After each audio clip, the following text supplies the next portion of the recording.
오늘 하나님의 말씀은 요한복음 1장 9절에서 18절까지 말씀입니다. 요한복음 1장 9절에서 18절까지 말씀.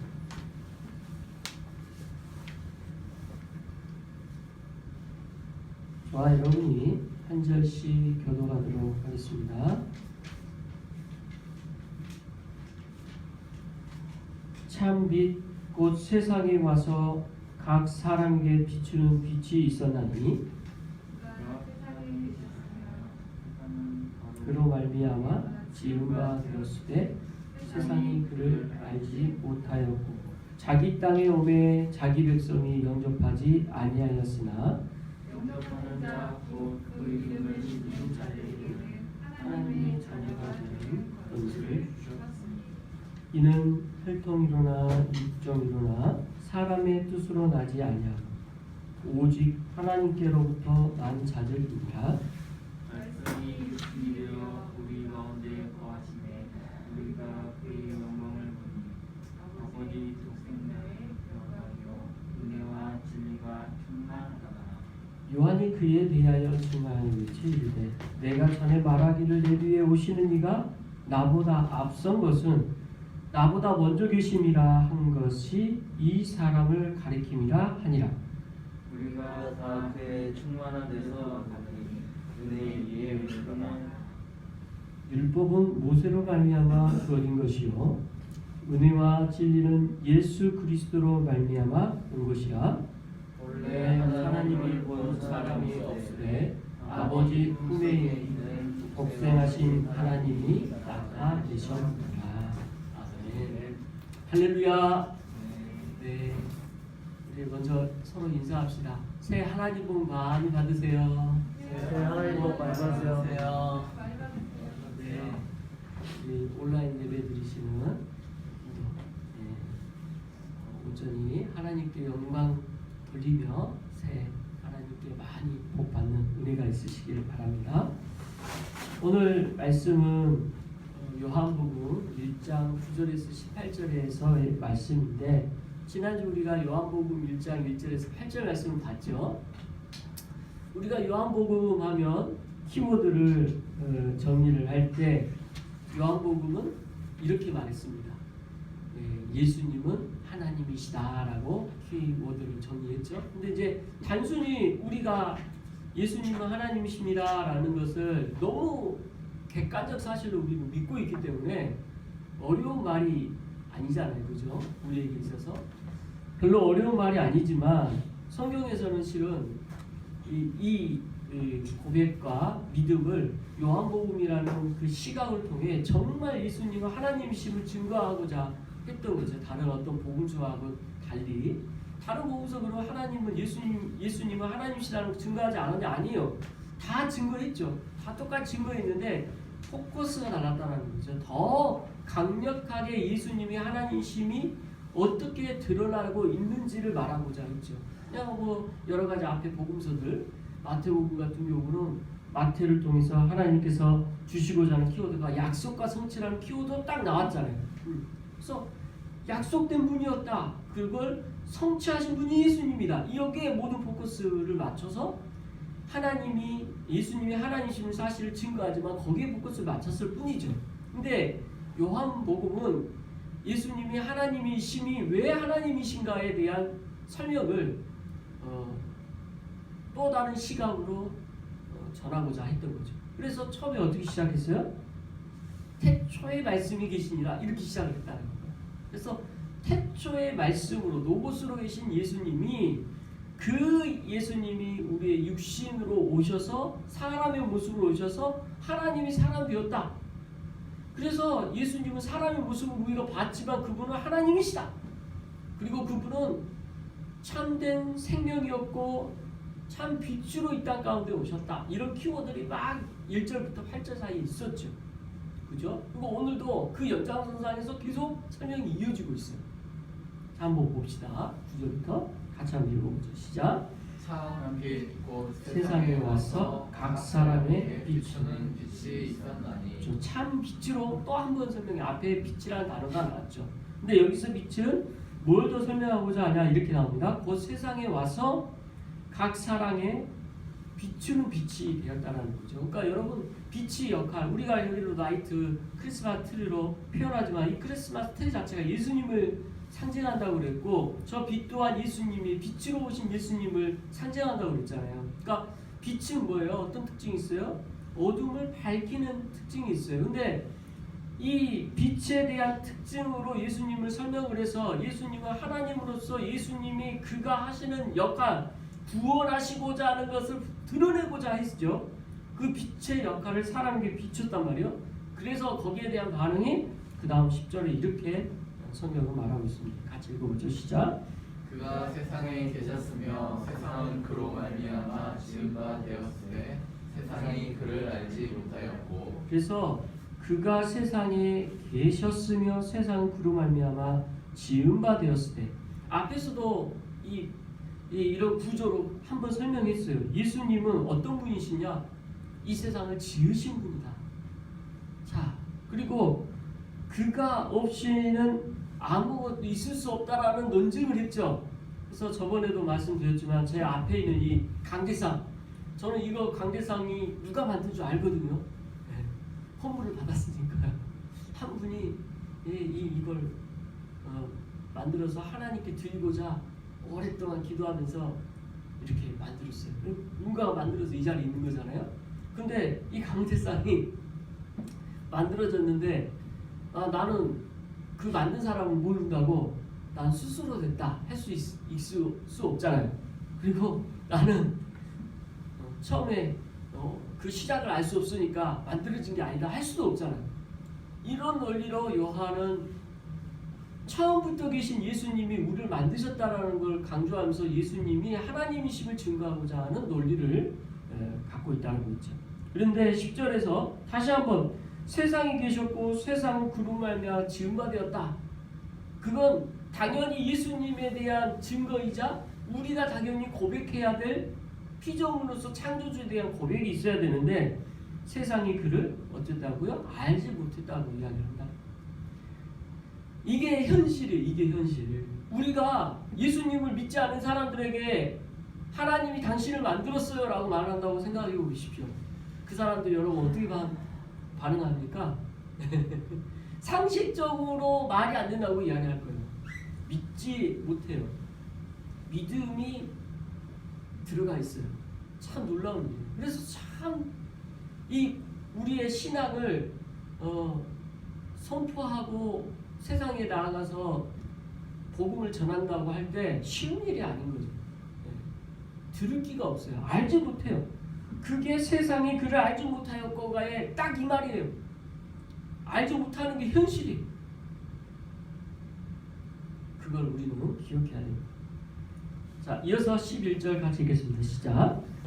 자기 땅에 오매 자기 백성이 영접하지 아니하였으나. 그래서 자기 땅에 오매, 자기 땅에 오매. 여기서 자기 땅은 누구예요?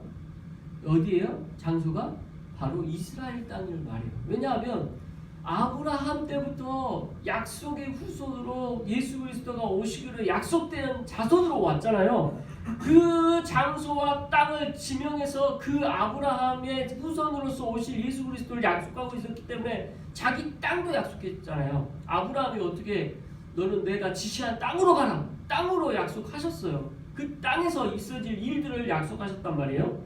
그래서 요한복음 1장 11절에서 자기 땅에 오매라는 것은 이스라엘에 거주하고 있는 그 땅, 그리고 이스라엘 민족을 뜻하는 거예요.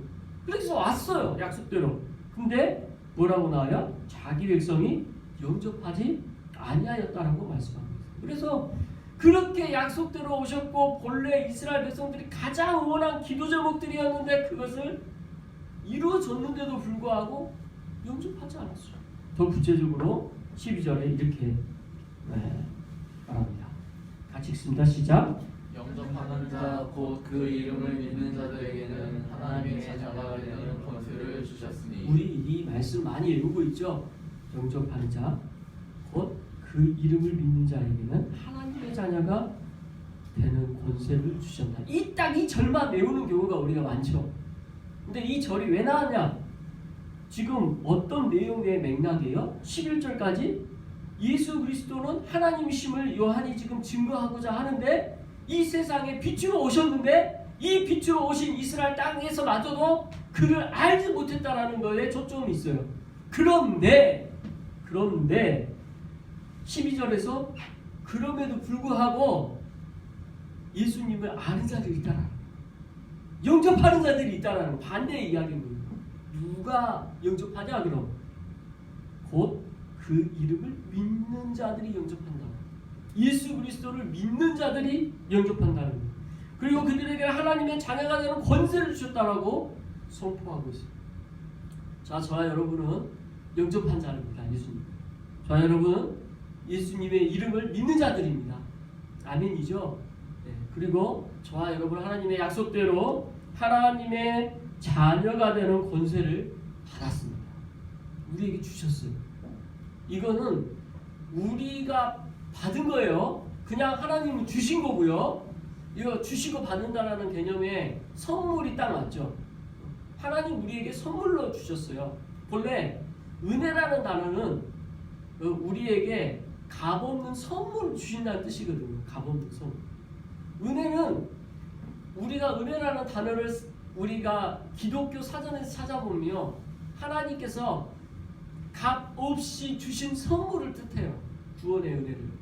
그게 지금 포함되어져 있는 거죠. 하나님의 자녀가 되는 권세를 우리에게 주셨는데 이 선물로 주신 거에 특권이 있단 말이에요. 하나님의 자녀가 되는 권세를 우리가 뭘로 알 수 있냐? 성경 말씀에 두 가지로 나타납니다. 첫 번째, 하나님의 자녀가 되는 권세에 있어서는 하나님께 기도할 수 있는 자가 돼요. 하나님께 기도할 수 있는 특권을 우리에게 주시는 거예요. 여러분, 우리 기도했잖아요. 오늘도 늘 기도할 수 있잖아요. 언제든지 하나님께 나아갈 수 있잖아요. 그래서 히브리서 4장 16절, 그러므로 우리가 긍휼하심을 받고 때를 따라 볶는 은혜를 얻기 위하여 은혜의 보좌 앞에 단절히 나아갈 것입니다. 이 약속의 말씀이 기도하는 자리에 우리는 언제든지 나갈 수 있다는 약속이 그 안에 포함되어 있잖아요. 그래서 하나님의 자녀가 되는 특권, 이 특권, 자녀가 되는 권세, 첫 번째는 기도할 수 있는 은혜를 우리에게 주셨다는 거예요. 두 번째는 하나님의 자녀로서의 주시는 이 은혜 안에 주신 바 되어졌는데 하나님의 자녀의 권세 안에 있으니까 하나님으로부터 받은 유업이 있어요. 후사가 있어요. 약속이 있어요. 저는 지금 제가 공부하고 있는 단어의 키워드가 박사과정에서 하고 있는 단어의 가장 핵심 단어가 약속이에요. 약속. 근데 이 약속이라는 단어 안에 구약도 있고 신약도 있잖아요. 다 약속이잖아요. 근데 이 단어 안에 또 다른 어원이 있어요. 그게 뭔지 아세요? 유업. 예를 들어서 유언. 그러니까 하나님께서 우리에게 유언과 같이 주시는 약속이 있었어요. 이게 뭐냐? 하나님 자녀가 되는 권세. 우리가 하나님의 자녀로서 계속 누릴 수 있는 특권을 주셨다라는 거예요. 그래서 하나님처럼 우리는 하나님과 같은 권세가 우리에게 주어지는 것이 하나님께서 주신 우리 특권입니다. 나니아 연대기라는 혹시 소설이나 영화 보신 적 있을 겁니다. 거기서 보면 C.S. 루이스가 이 나니아 연대기에 나오는 등장인물 4명에게 어떤 지칭을 주냐면 다 왕으로 세워요. 왕. 왕으로. 동쪽 왕, 서쪽 왕, 남쪽 왕, 북쪽 왕, 왕으로 세워요. 이 나니아 연대기에서 그 왕으로 세우는 이 사람들, 이 결국 저와 여러분 믿는 하나님의 자녀들은 왕이라는 거예요. 왜요? 하나님 주신 유업 때문에 그 권세 아래 있다는 거예요. 나니아라는 그 표현이 하나님의 나라의 표현으로 참 그렇게 대비돼서 이 땅 가운데 살고 있는 우리가 영적인 세계 안에서의 있음을 보여주는 또 하나의 참 재미있는 소설이죠. 아무튼 오늘 본문에서의 하나님의 자녀가 되는 권세 두 가지를 여러분 기억하십시오. 첫 번째, 기도할 수 있는 은혜를 우리에게 주셨다. 두 번째, 하나님의 유업을 받은 자다. 이 두 가지 말씀이 성경에서 잘 나타나 있음을 기억하시고 저와 여러분은 영접하는 자, 곧 그의 이름 믿는 자들, 하나님의 자녀가 권세를 주시는 그 특권이 우리에게 있음을 감사하며 감격하며 그 특권을 누리며 사시길 바랍니다. 그 특권을 누리는 거 2022년 마음껏 하십시오. 다른 말로 하면 마음껏 기도하시고, 다른 말로 하면 마음껏 하나님의 유업 가운데 여러분이 주어진 하나님의 특권을 누리시기를 바란다는 뜻이죠. 그렇게 하시기 바랍니다. 그런 복이 2022년에 우리 각자의 삶 가운데 넘치기 바랍니다. 이어서 13절 같이 읽겠습니다. 시작. 이는 혈통으로나 육정으로나 사람의 뜻으로 나지 아니하고 오직 하나님께로부터 난 자들입니다. 하나님의 자녀가 그 건세를 가진 자들, 이들은 어떤 특징이 있냐? 혈통으로 된 거 아니다. 육종으로 된 거 아니다. 앞에서 아브라함에 대해서는, 다윗에 대해서는 혈통과 육종같이 다 보이잖아요. 근데 그게 아니래요. 왜 아니에요? 하나님의 약속으로 되어진 거기 때문에 혈통이나 이 혈육이 아니라는 거예요. 영적인 차원인 거죠. 그리스도의 피로 우리는 한 형제가 됐다라고 했을 때 실제 우리가 피가 나누지는 않았지만 그리스도 안에서 예수 그리스도로 말미암아 한 피, 그리스도로 말미암아 한 가족, 이런 개념들이 성립이 되는 거예요. 참 놀라운 일이죠. 실제 우리가 이 땅 가운데서의 삶 가운데 특별한 경험들을 하게 되는 거죠. 그래서 혈통으로나 육종으로 사람의 뜻으로 나지 아니하고 오직 하나님께로부터 난 자들이 된다고 성경은 말합니다. 자, 이어서 14절 같이 읽겠습니다. 시작. 말씀이 육신이 되어 우리 가운데 거하심에 우리가 그의 영광을 보니 아버지의 독생자의 영광이요 은혜와 진리가 충만하더라. 24절 참 감격스럽죠. 말씀이 육신이 돼요. 예수 그리스도께서 육신이 돼요. 우리 가운데 거하심에, 요한은 실제 예수님이 육신의 모습으로 오신 걸 봤잖아요. 우리 가운데 거한 걸 봤어요. 우리가 그의 영광을 보니, 예수 그리스도께서 하신 그 모든 영광을 보니 아버지의 독생자의 영광이요 은혜와 진리가 충만하라. 예수님은 하나님이심을 여기서 요한은 또 이렇게 증거합니다. 나는 눈으로 다 예수님이 육신으로 오신, 본래 태초에 계신 말씀이셨던 예수님이 이 땅 가운데 육신으로 오신 걸 봤고 우리 가운데 거하고, 그분을 볼 때 나는 뭘 생각했냐? 어떤 걸 봤냐? 아버지의 독생자의 영광과 은혜와 진리가 충만한 걸 봤다라고 선포하고 있는 겁니다. 그래서 이 예수 그리스도를 통하여 주어진 그 은혜와 감격을 요한은 이렇게 표현하고 있는 거죠. 예수님 하나님이시라. 그 하나님이신 예수님이 어떤 일을 하셨냐? 이제 이렇게 설명하고 예수님은 그래서 하나님이시다. 이렇게 14절까지 또 하나의 단락으로 선포되어지고 있죠. 자, 이어서 15절부터는 또 다른 내용이 나옵니다. 같이 읽습니다. 시작.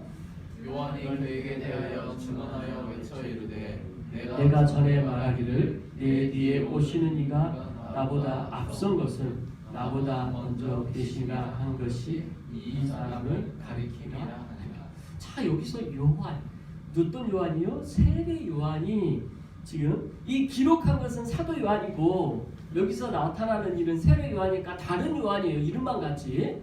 여기서 나오는 세례 요한이 지금 예수 그리스도에 대해서 증언하여 외쳐 이르되 예수님에 대해서 선포하고 있는 거예요. 어떻게 선포하고 있냐? 내 뒤에 오시는 이가 나보다 앞선 것은 나보다 먼저 계심이라. 여러분, 왜 이 본문에서 이렇게 설명했는지 생각해 봐야 돼요.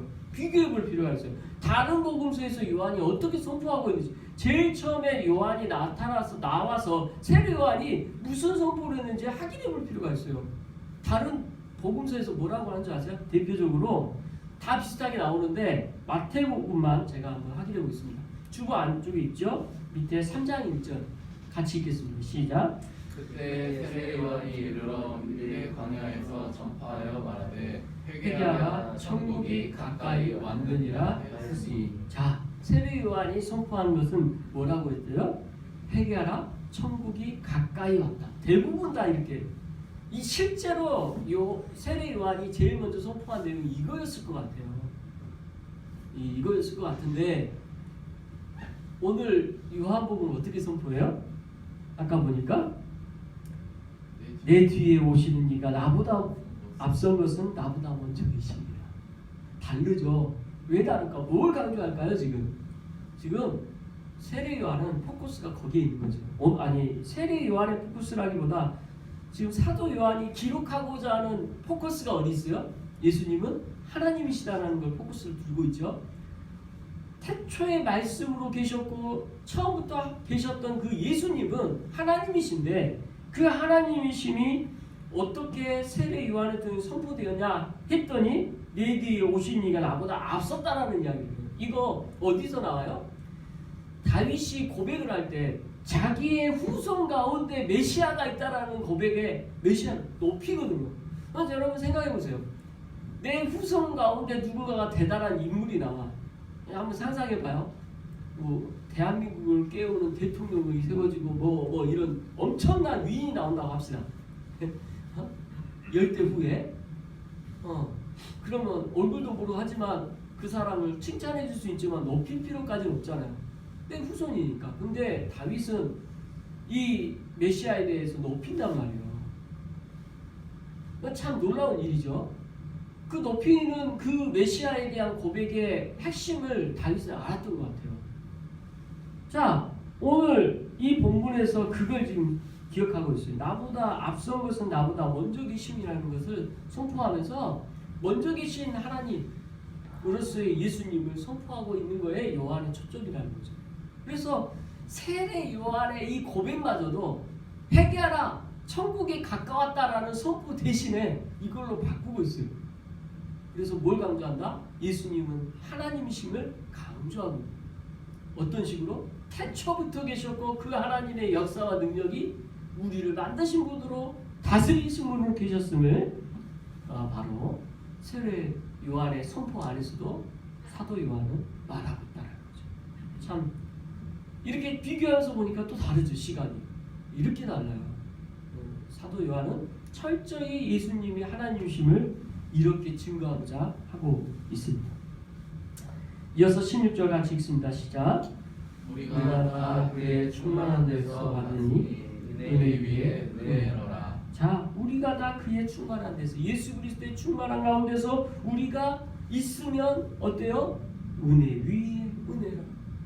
그러니까 예수 그리스도와 함께 했던 그 자체, 육신으로 오신 예수 그리스도와 함께 했던 그 특별한 은혜는 그 시대 그 사람들만 누리는 특권이에요. 그죠? 은혜 위에 은혜라고 고백할 수밖에 없어요. 하나님께서 주신 특별한 이 은혜 가운데 그들은 감격하며 감사하며 은혜를 고백할 수밖에 없어요. 은혜 충만함의 고백이 지금 그렇게 선포되어 있어요. 자, 은혜 위에 은혜다라는 이것으로 설명이 좀 더 필요하겠죠. 예수 그리스도가 땅 가운데 은혜 위에 은혜다라고 이야기를 하면서 그 이어서 거기에 대한 왜 그런가에 대한 설명이 그 다음 줄이다. 같이 읽어봅니다. 시작. 율법은 모세로 말미암아 주어진 것이요 은혜와 진리는 예수 그리스도로 말미암아 온 것이다. 자, 여기서 17절에 본래 원어에서 생략되는 단어가 하나 있는데 후티라는 단어인데 이 후티는 왜냐함이라는 뜻이에요. 왜냐하면 이렇게 할까? 예수 그리스도가 이렇게 은혜 위에 은혜다. 그 충만함의 은혜 위에 은혜다라는 이유가 뭐냐? 그 이유는 율법은 모세로 말미암아 주어진 거다. 그러나 은혜와 진리는 예수로 그리스도로 말미암아 온 것이다. 이렇게 표현하고 있습니다. 여기서 주목해야 될 것은 대조죠. 누구와 누구를 대조하고 있어요?